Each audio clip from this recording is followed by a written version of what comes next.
Hello friends.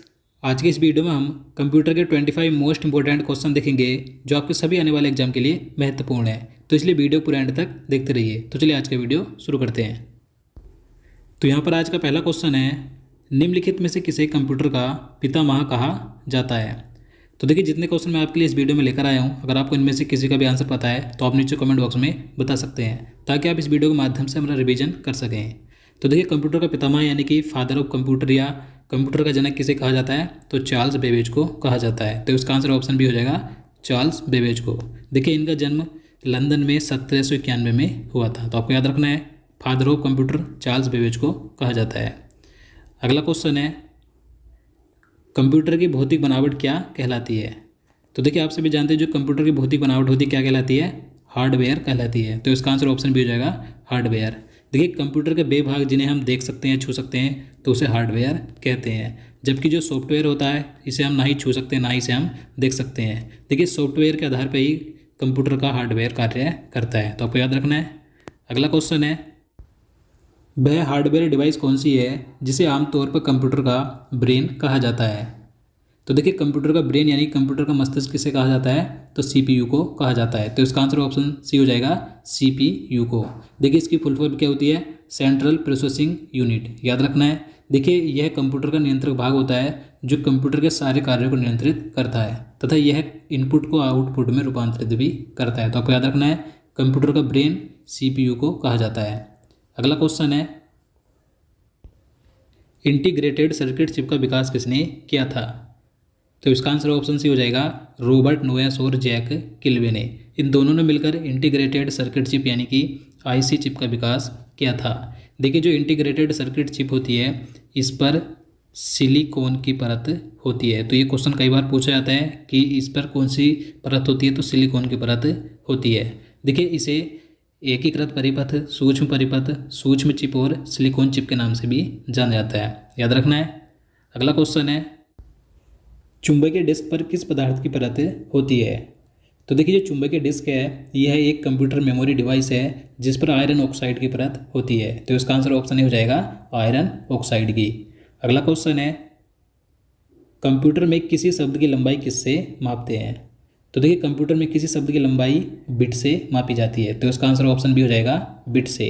और देखिए, अगर आपसे क्वेश्चन पूछा जाए कि कंप्यूटर मेमोरी की सबसे छोटी इकाई कौन सी है, तो बिट है। बिट कंप्यूटर मेमोरी की सबसे छोटी इकाई है। और देखिए, मैं आपको बता दूं, 8 बिट मिलकर 1 बाइट बनाते हैं, यानी कि 8 बिट बराबर 1 बाइट होता है। और 1024 बाइट बराबर 1 केबी यानी कि 1 किलोबाइट होता है। इसी प्रकार से 1024 केबी बराबर 1 मेगाबाइट होता है, यानी कि 1 एमबी होता है।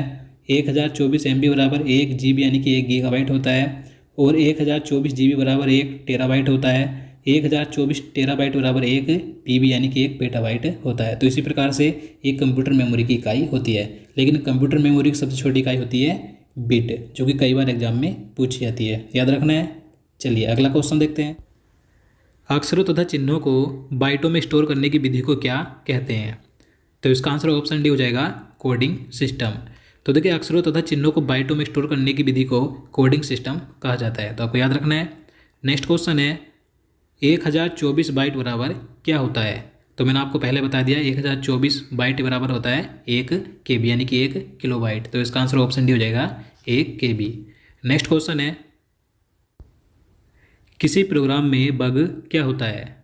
तो देखिए, किसी कंप्यूटर प्रोग्राम में बग शब्द का प्रयोग एरर, त्रुटि, दोष, गलती को वर्णित करने के लिए किया जाता है। तो कंप्यूटर प्रोग्राम में बग शब्द का प्रयोग होता है एरर के लिए। तो इसका आंसर ऑप्शन भी हो जाएगा एरर के लिए। अगला क्वेश्चन है, डिजिटल कंप्यूटर किस सिद्धांत पर कार्य करता है। तो देखिए, जो डिजिटल कंप्यूटर होता है, ये गणना के सिद्धांत पर कार्य करता है। तो इसका आंसर ऑप्शन हो जाएगा गणना के सिद्धांत पर। नेक्स्ट क्वेश्चन है, सर्वाधिक तेज गति का प्रिंटर कौन सा है। तो देखिए, इस क्वेश्चन में बताना है कि सबसे तेज गति वाले प्रिंटर कौन से होते हैं। तो इसका आंसर ऑप्शन ए हो जाएगा, लेजर प्रिंटर। लेजर प्रिंटर सबसे तेज गति वाले प्रिंटर होते हैं। ये सबसे तीव्र गति से किसी सादे कागज पर उच्च गुणवत्ता वाले अक्षर और चित्र छापते हैं। तो आपको याद रखना है। अगला क्वेश्चन है, सुपर कंप्यूटर अन्य कंप्यूटरों से किस संदर्भ में भिन्न होते हैं। तो इसका आंसर ऑप्शन सी हो जाएगा, परिकलन क्षमता एवं बृहत स्मृति भंडार अधिक होता है। तो देखिए, आप सभी जानते हैं जो सुपर कंप्यूटर होते हैं, ये सबसे शक्तिशाली कंप्यूटर होते हैं। तो देखिए सुपर कंप्यूटर में हजारों प्रोसेसर होते हैं जो कि प्रति सेकंड में अरबों खरबों गणना कर सकते हैं, तो आपको याद रखना है। आगे है, निम्नलिखित में से कौन सी वैज्ञानिक कंप्यूटर भाषा है। तो देखिए मैं आपको बता दूं, कंप्यूटर प्रोग्रामिंग की बहुत सारी भाषाएं होती हैं, तो इस क्वेश्चन में बताना है कि इनमें से कौन सी वैज्ञानिक कंप्यूटर भाषा है। तो इसका आंसर ऑप्शन सी हो जाएगा फोरट्रान। इसका पूरा नाम होता है फॉर्मूला ट्रांसलेशन। देखिए इस भाषा का प्रयोग वैज्ञानिक गणनाओं हेतु किया जाता है। तो ये जो फोरट्रान है ये वैज्ञानिक कंप्यूटर भाषा है, याद रखना है। नेक्स्ट क्वेश्चन है, कोबोल भाषा किस लिए उपयोगी है। देखिए अब बताने कि ये जो कोबोल भाषा ये किस लिए उपयोगी होती है, तो इसका आंसर ऑप्शन हो जाएगा व्यावसायिक कार्य के लिए। देखिए कोबोल भाषा का प्रयोग वाणिज्यिक कार्यों में किया जाता है, यानी कि व्यवसायिक कार्यों के लिए किया जाता है। अगला क्वेश्चन है, बेसिक भाषा का प्रयोग निम्न में से किस कार्य के लिए किया जाता है। तो इसका आंसर ऑप्शन डी हो जाएगा प्रारंभ में सरल भाषा को सिखाने हेतु। तो देखिए जो कंप्यूटर की बेसिक भाषा होती है इसका प्रयोग प्रारंभ में सरल भाषा को सिखाने के लिए किया जाता है। नेक्स्ट क्वेश्चन है, कंप्यूटर भाषा जावा के आविष्कारक कौन है। तो इसका सही आंसर ऑप्शन सी हो जाएगा सन माइक्रो सिस्टम। तो देखिए जावा एक कंप्यूटर की प्रोग्रामिंग भाषा है जिसे कि सन 1995 में अमेरिकी कंपनी सन माइक्रो सिस्टम द्वारा विकसित किया गया था।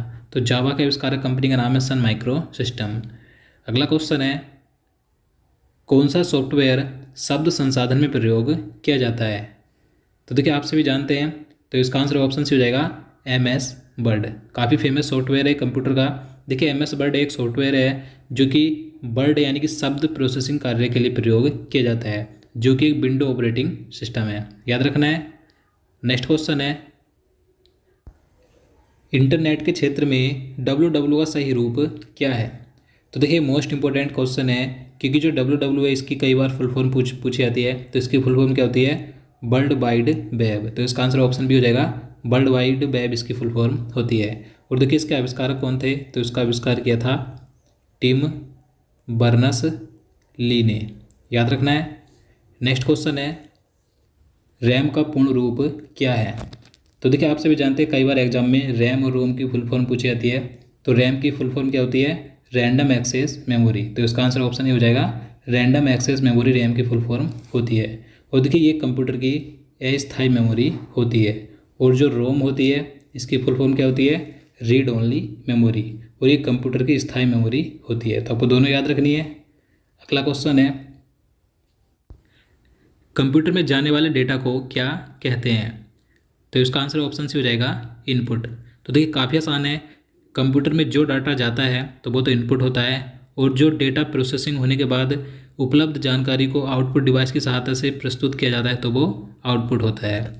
अब देखिए यहाँ से क्वेश्चन पूछे जाते हैं कि इनपुट डिवाइस कौन सी है और आउटपुट डिवाइस कौन सी है। तो मैं आपको इनपुट डिवाइस बता दूँ, इनपुट डिवाइस कौन कौन सी होती है, जैसे कि कीबोर्ड, माउस, स्कैनर, माइक्रोफोन आदि। बात करें आउटपुट की, आउटपुट डिवाइस कौन कौन सी होती है, जैसे कि screen, monitor, earphone, printer, projector आदि। तो आपको दोनों का एग्जाम्पल याद रखने, कई बार एग्जाम में पूछे जाते हैं। अगला क्वेश्चन है, कंप्यूटर के भाग जो जोड़, घटाव, गुणा, भाग और तुल्यात्मक कार्य करता है तो उसे क्या कहा जाता है, तो उसे कहा जाता है ALU। तो इसका आंसर ऑप्शन हो जाएगा ALU। इसकी फुल फॉर्म होती है arithmetic logic unit. Next question है, LCD का पूरा नाम क्या है। अब देखिए कई बार एग्जाम में LCD और LED की फुल फॉर्म पूछी जाती है, क्या होती है, तो LCD की फुल फॉर्म होती है लिक्विड क्रिस्टल डिस्प्ले। तो इसका आंसर ऑप्शन डी हो जाएगा लिक्विड क्रिस्टल डिस्प्ले, ये LCD फुल फॉर्म होती है। बात करें LED की, तो LED की फुल फॉर्म होती है लाइट इमिटिंग डायोड। दोनों याद रखनी है। अगला क्वेश्चन है, क्वेश्चन नंबर 24 है, CTRL, शिफ्ट और ALT को कौन सी की कहा जाता है। तो इसका आंसर ऑप्शन ए हो जाएगा मॉडिफायर की। तो देखिए जो कंप्यूटर कीबोर्ड में CTRL, शिफ्ट और ALT होते हैं तो इन्हें मॉडिफायर की कहा जाता है। मॉडिफायर की कंप्यूटर की एक विशेष की होती है, याद रखना है। रैम किस प्रकार की मेमोरी है। तो देखिए जो रैम होती है यानी कि रैंडम एक्सेस मेमोरी है, यह कंप्यूटर की मुख्य मेमोरी यानी कि प्राइमरी मेमोरी होती है। तो इसका आंसर ऑप्शन डी हो जाएगा मुख्य मेमोरी होती है। मैंने आपको बता दिया है कि ये कंप्यूटर की अस्थायी मेमोरी होती है, क्योंकि देखिए इसमें अचानक कंप्यूटर अगर बंद हो जाए तो इसमें डाटा चला जाता है, यानी कि डाटा खो जाता है, तो इसलिए अस्थायी मेमोरी होती है। और जो रोम होती है ये कंप्यूटर की स्थायी मेमोरी होती है, क्योंकि इसमें अचानक कंप्यूटर बंद होने पर डाटा खोता नहीं है। तो आपको याद रखना है। तो दोस्तों आज के लिए इतना ही। उम्मीद करता हूँ आपको वीडियो पसंद आया हो। अगर आपको वीडियो अच्छा लगा हो, आपके लिए हेल्पफुल हो, तो प्लीज़ वीडियो को लाइक और शेयर करना, साथ ही चैनल को भी सब्सक्राइब कर लेना। तो चलिए मिलते हैं किसी नई वीडियो में। जय हिंद, जय भारत।